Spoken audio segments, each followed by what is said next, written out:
ఈరోజు దేవుని వాగ్దానం, ఆయన కోపమో నిమిషమాత్రముండును, ఆయన దయ ఆయుష్కాలమంతయూ నిలుచును.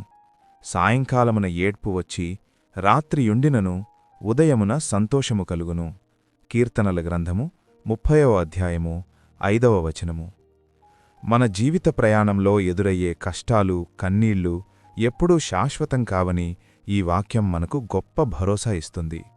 వాస్తవానికి మన జీవితంలో అప్పుడప్పుడు ఎదురయ్యే ప్రతికూల పరిస్థితులు లేదా దేవుని గద్దింపు ఒక శిల్పి రాయిని చెక్కినట్లుగా మనల్ని పరిపూర్ణంగా తీర్చిదిద్దడానికే వస్తాయి.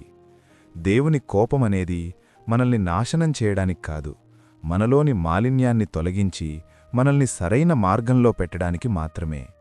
అందుకే అది క్షణకాలం మాత్రమే ఉంటుంది. కాని ఆయన చూపించే కృప, ఇచ్చే ఆశీర్వాదాలు మన ఆయుష్కాలమంతయూ వెన్నంటి ఉంటాయి. మనం గమనిస్తే రాత్రి ఎంత గాఢమైన చీకటితో నిండి ఉన్నా సూర్యోదయాన్ని ఎవరూ ఆపలేరు. అలాగే ఈరోజు మీరు పడుతున్న కన్నీరు, పరాజయం లేదా అనారోగ్యం అనేవి కేవలం రాత్రి వంటి తాత్కాలిక మజిలీలు మాత్రమే. ఉదయం కాగానే వెలుగు ఎలాగైతే పరుచుకుంటుందో మీ నిరీక్షణ ఫలించి సంతోషం మిమ్మల్ని తప్పక వరిస్తుంది. కాబట్టి ప్రస్తుత బాధను చూసి కుంగిపోకుండా దేవుని శాశ్వతమైన దయమీద నమ్మకం ఉంచండి. మీ కన్నీటి రాత్రి ముగిసిపోబోతోంది.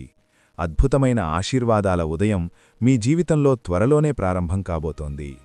ఈ నమ్మకమే మిమ్మల్ని రేపటి విజేతగా నిలబెడుతుంది.